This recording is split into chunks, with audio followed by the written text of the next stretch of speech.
Here we are then with song number 2 from Appetite for Destruction, It's So Easy, written by Guns N' Roses and one of the earlier kind of iterations of the band, West Arkeen. It's such a cool track, and actually this one really benefits from just somebody sitting there and breaking it down for you, which is what I'm going to do throughout this series of lessons, just to make it a little bit easier, because this is one of the more overlooked tracks from Appetite for Destruction, if we're going to be completely honest. I mean, you're competing with, you know, Sweet Child of Mine, Paradise City, Night Train, for example. This one tends to get a bit lost in the mix, but there's a lot that we can learn from this, particularly how to play some of the fast bits. Some of the awkward solo lines are quite cool once you've kind of learnt how to master them. So we're going to tackle that. I hope you enjoy this t-shirt as well, which I managed to get hold of. Although I ordered another one, an official Guns N' Roses t-shirt, but it still hasn't arrived, so we're going to have to make do with this one, but I think it's pretty cool. So we're going to kick in with the intro, which begins with a bit of Duff McKagan rocking the bass. Well, you don't start off with a bass line that often in life, but we're going to do it today. So this one begins up here on the 11th and 12th frets, so that's the kind of general vibe here. We're in E flat tuning, by the way, so tuned down to semitone. And before Slash really kicks in, this is the Duff bass intro. So use your first and second finger, I think, probably for ease, and just practice going. So using hammer-ons and all down picks. And the thing to do is to master the rhythm. So I've written it out for you, and it goes exactly like this.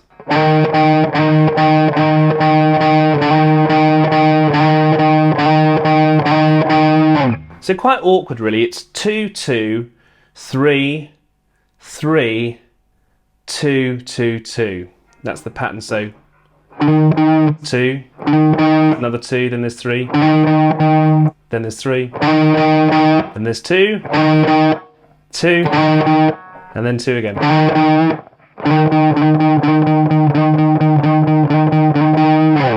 That's how you rock the intro there, which is not really a guitar line, so if you can't do that, don't worry, give yourself a break. Slash's intro is quite hard. I thought it was going like this. And I was getting really messy, and I realised watching a few live videos that the essential vibe of the intro riff is an offbeat up pick, so it's...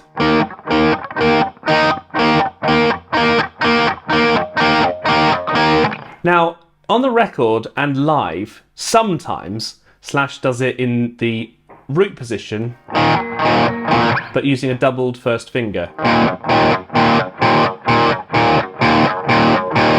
But other times when he plays it live, he does it up here on the 7th fret.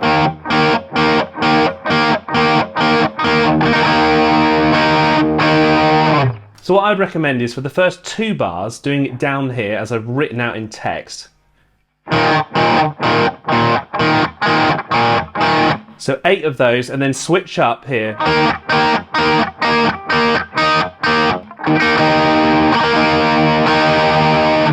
And then you've got these power chords coming. And then I'm going to go into verse 1, which we're going to carry on with in this video, because verse 1 really is where the song begins properly, and there's a little bit of unusualness to it, so I'm just going to play it for you quickly.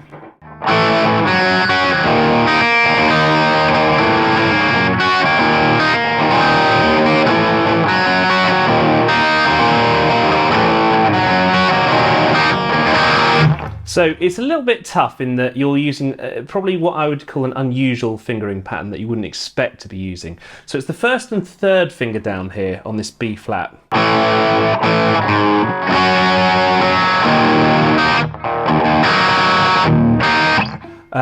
I would be tempted to do a 1st and 4th finger. But the reason that you don't, and the reason that Slash doesn't, is because it's actually harder to play it like that. If you play it with the first and third finger, and then you change to his arrangement of the G chord, it's easier than if you do first and fourth finger.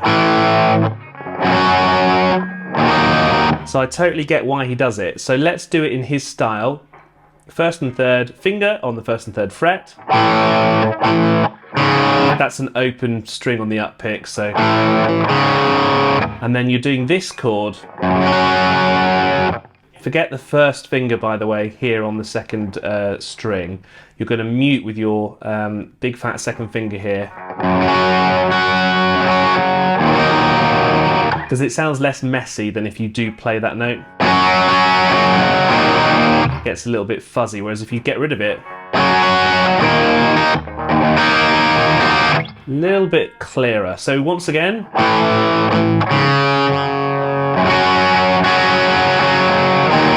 And when you're doing that E power chord here, well, full chord, I should really say E minor, open second and third finger. Because that's what Slash does, because then you can just slide up. It's a nice little change over there. So let's run it through. And this is hard. And then you're coming around again.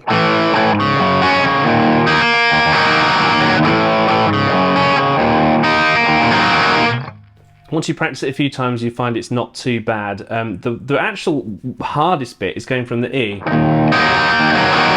back to the B flat. If you're not used to being that low and spreading your fingers out so far. And just worth mentioning the picking pattern on the right hand here. So it's down, down, up. Down, up, down, down. And you can hit the top of that chord a bit more with the up pick. And then up on this open strings.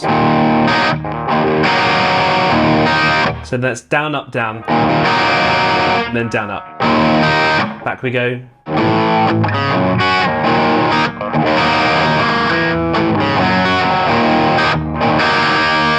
Also, it's worth saying that the right hand can start to palm mute and to get involved and to make it a little bit more under control throughout the whole process. So I'm going to start adding in some palm muting now, just so you can hear the crunch that's coming.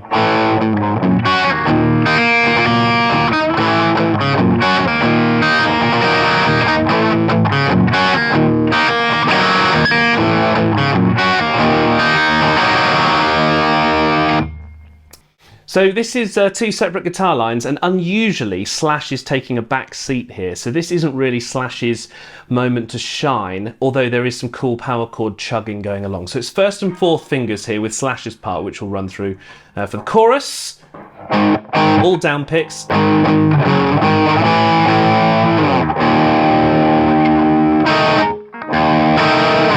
Until you get to those diminished chords here.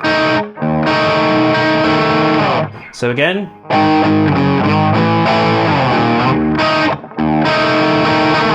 So the trick to this one is to keep your left hand very light, very kind of loose in the pressing down stakes here.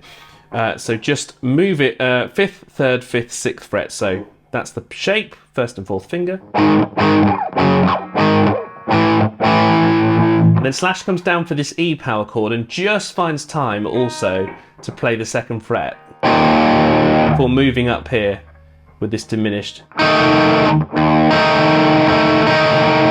And then the fingering for this diminished, by the way, is 1st, 2nd and 4th finger. So you've got a power chord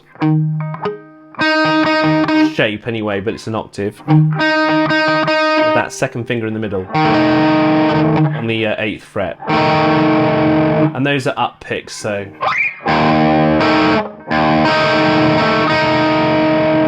And then back again. The second time round though, the bottom E is played twice.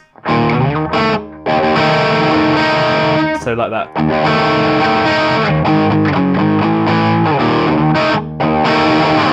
Also make sure you add in a little bit of palm muting just to keep it nice and crunchy. I think that's the key to this whole track really. Let's go to Izzy's part now. This is repeated 4 times. It's actually quite a lot easier to play than Slash's line. It's parallel fourths. It starts at bar 17 as I've written in the tab there, and it just goes over the top of what Slash is playing. So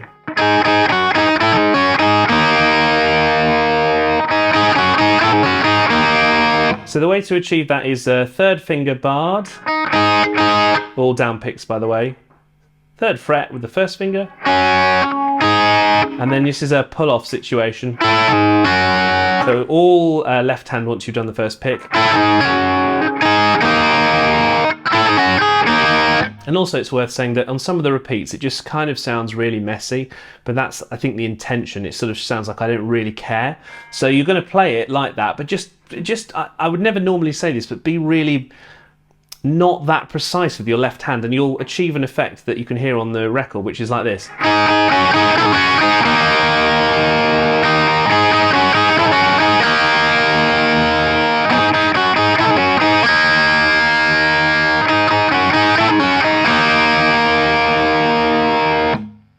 Sounds pretty good to me, and that's kind of got the same levels of crunch and ringing that happen in the album. We'll just carry on with verse 2 here because there's really nothing that's different before we get to the chorus as well, so we'll just stick with it here just to run it through. But if you missed it, check the first part of this lesson series where you'll be able to catch that, but we'll run through again. So we're going same pattern as the first time round in verse 1.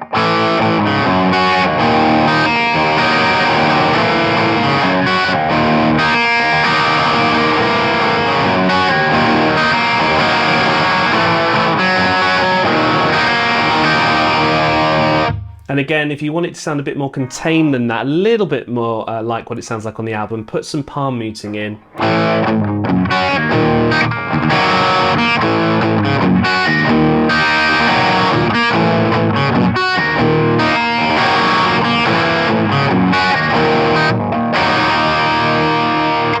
Try and be a bit more precise than I was about this B flat chord as well.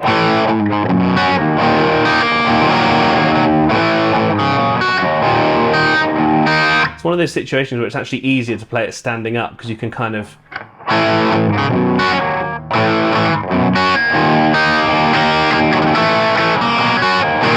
When you're standing up, it's a bit easier to get your hand around the neck, I find. But anyway, that should work out for you. And then we're going back to chorus 2 here. Again, nothing's really different in chorus 2, so it's just what we've kind of been learning. The last time, though, it's different. You get... just before we hit the bridge, so... I would actually say, because you're coming down each time to the power chord with the 1st finger,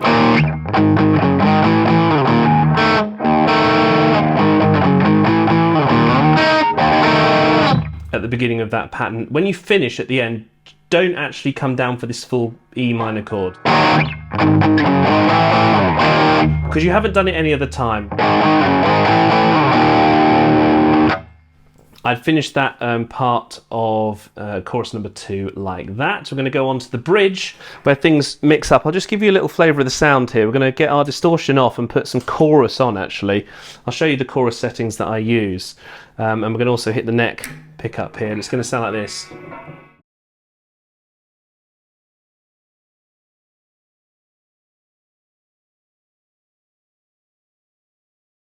It's going to sound a little bit like this.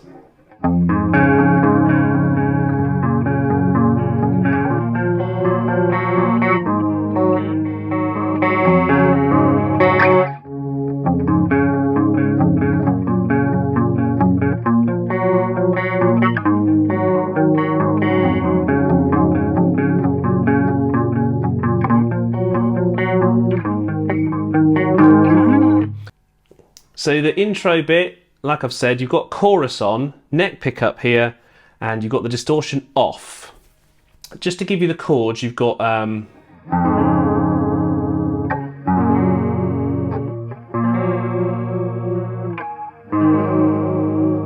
so it's a D with the 1st inversion, which means the F sharp's in the bass. Then you've got a G, B minor with a G in, and then an A with a G in. And it goes round and round a couple of times like that. The picking pattern is alternate, so it's just...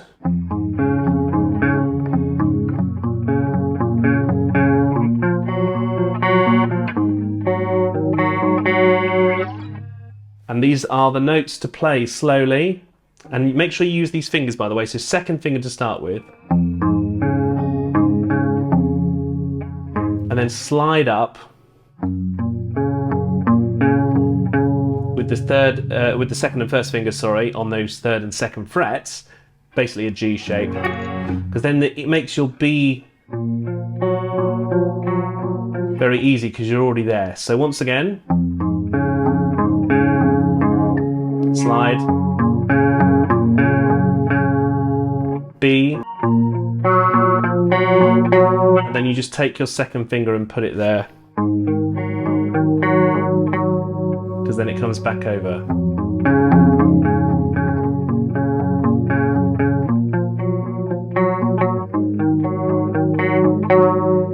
Really cool, that, and really nice, and it's worth learning the different finger choices actually make a huge difference, because the slide up makes that very easy, and then the B minor. Slash plays this with a second finger,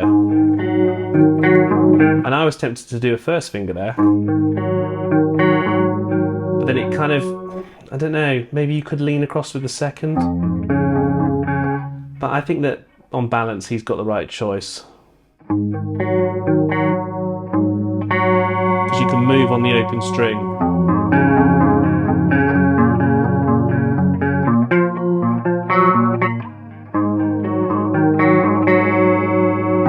Like that. Then all of that goes off, so you put your chorus away, go back to the bridge, and you also put your distortion back on. Now obviously when that's live, someone else is doing it for Slash. You never see him press a million pedals, but if it's you, you're gonna have to find some time to do that there. This next line is a lot faster.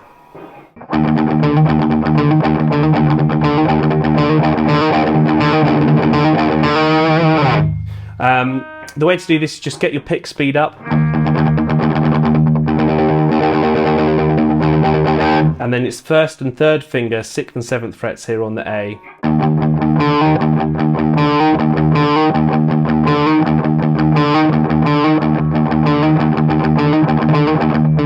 And also it's a hammer on.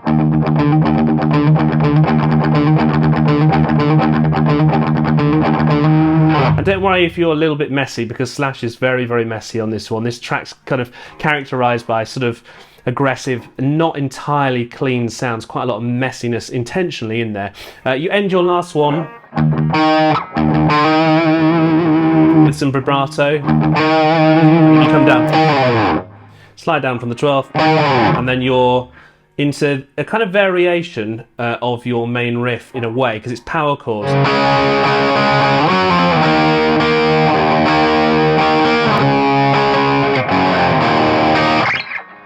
So how this works here is power chords on the 5th and 7th frets here on that D. And then you quickly go up to the 10th, 9th and 7th, so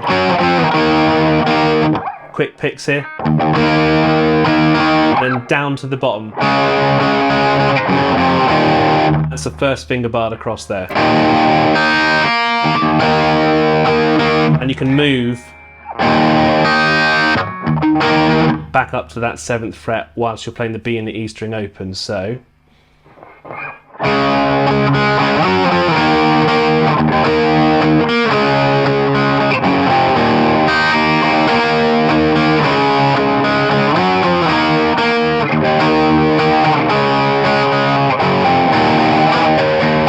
Something along those lines. I would keep it a bit cleaner than that though, so. And that leads you into solo 1. You can, I mean, if you were struggling with the variation of going up there, it's actually the same riff, so you could just play it this way 4 times.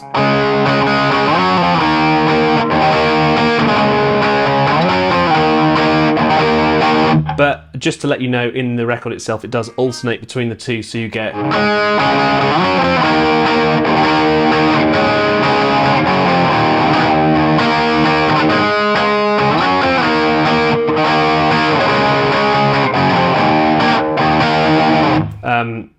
the kind of live variant that Slash plays, but I would stick, if you want it to sound like the album, stick with what I've written in the tab there. So it's a huge bend up on the 17th fret here on the B string, and it's a 1.5 fret bend, so you've got to do it slowly as well. So, and then there's a kind of interesting sort of, I would say like it sounds like a wrong note, but it's obviously not, it's done for effect. You get this kind of, and what you're doing is you're grabbing the 17th fret below the one you're bending, and it kind of makes what I would describe as a horrible noise. But when you do it quickly, it sounds really effective, and it sounds quite sort of aggressive.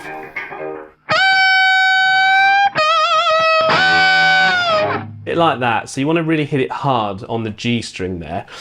This next pattern is quite standard. Use your 4th finger for this 15th fret here, so on the return down. So 3rd finger up.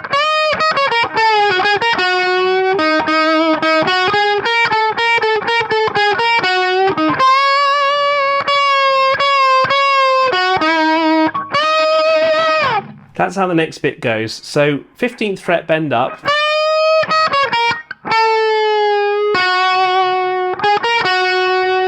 And then try and hit this with the 2nd finger if you can. Because that makes this next bit really easy. Because it's 1st and 3rd finger. A little bit of sneaky fingering here with the 12th fret. So you've got to sort of use your 1st finger and move it really quickly. And then that bottom 14th fret there on the D string is the 2nd finger, which gives you space to put your 3rd finger on this one. And then you pre-bend.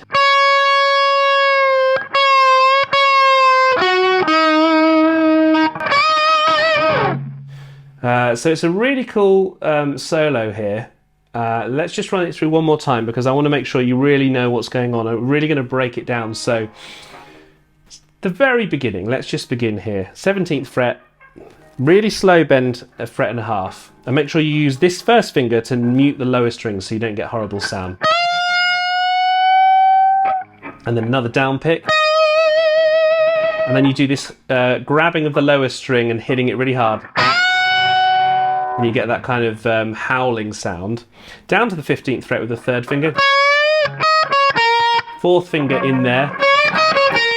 And then, so 14th fret, bend up and down. And then pull off to release. Little bend up. And again, try and land on this one on the 2nd finger if you can.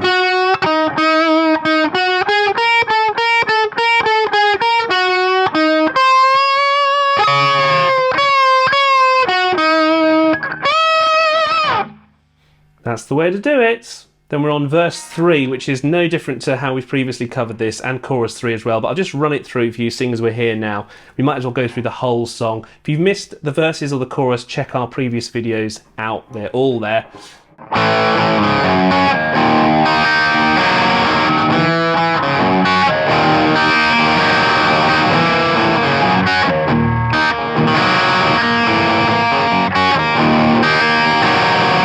Chorus 3 comes next.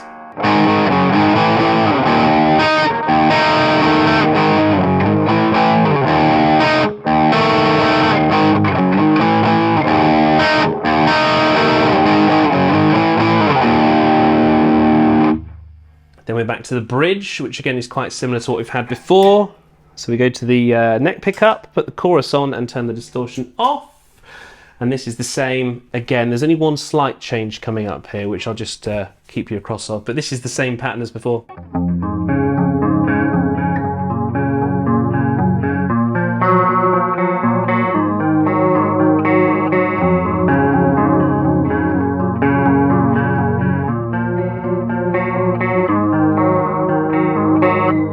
In fact, having played that just then, I realised now why it's a 2nd finger, because on the 4th pattern, so you've got, you can actually just slide down and really don't have to move your hand a lot.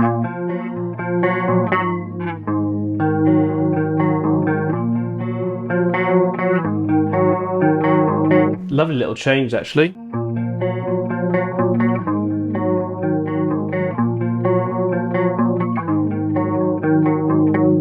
Well, it's nice to learn something myself. So there we go.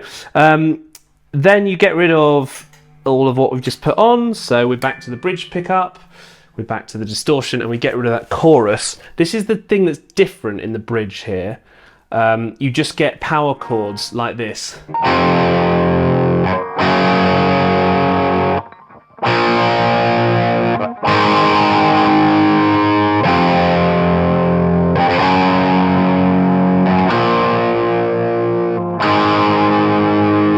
And just remember that G is not a power chord. It's this G with the fat finger muting the next string.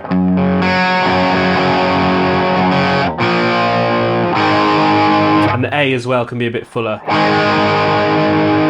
Before we hit solo 2, which is the really difficult one.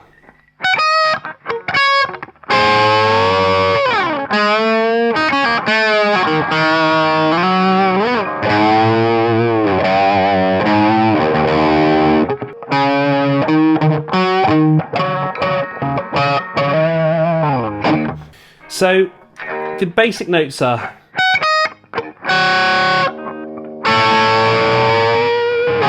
but there's a few little sort of like messy sort of dead notes. I think there's a down pick, so you can add that in, and then there's this dead pick here before you hit. So I do that with a third finger with a dead pick before, and then you've got a dead pick again, and then a double fourth finger on the 15th, and then second and third fingers here. Bend both those strings up, those 14ths, and then you've got this lower line. So you slide up with the second finger to that 5th fret, and then you've got this slow, what I like to call a moo cow. So you go. So it's so the third finger on the 5th fret with a long bend, and then a third fret with your first finger, a bit of a pinch harmonic, then you've got this, and then you've got 2 dead notes, and then first finger on that 5th, 2 more dead notes.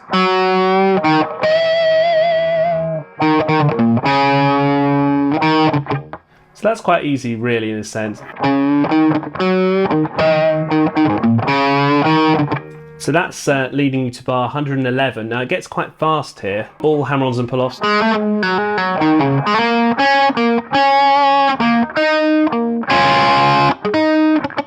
Then you come up to this 12th fret here.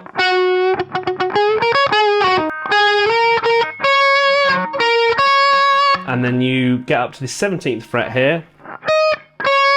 Second finger.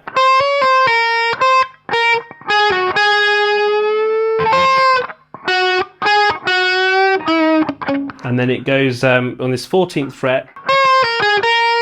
And then you slide down here.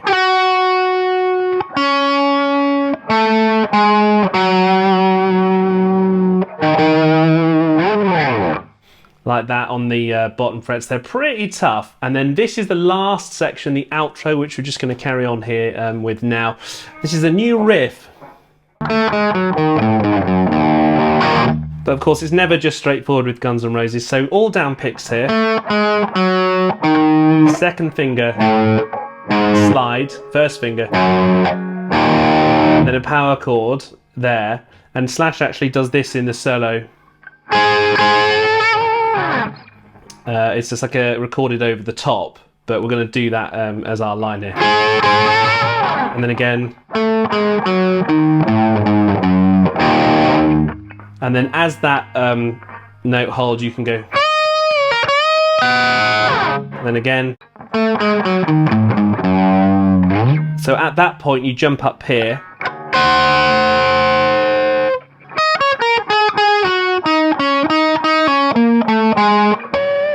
So that's a harmonic there. And then the 12th. Right at the bottom you get reverb and delay added in post.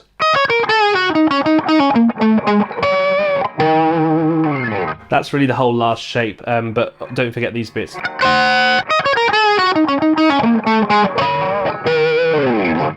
Very cool, isn't it? And that is how to play Guns N' Roses from Appetite for Destruction. It's so easy. It's pretty tough, to be honest with you, but I hope you enjoyed that little series there. I really enjoyed learning it, actually. And just make sure the one thing to keep in mind at all times is try and keep everything a little bit under control. That's kind of Slash's trick, is to just a little bit palm muting, a little bit of not playing it as aggressively as you might think.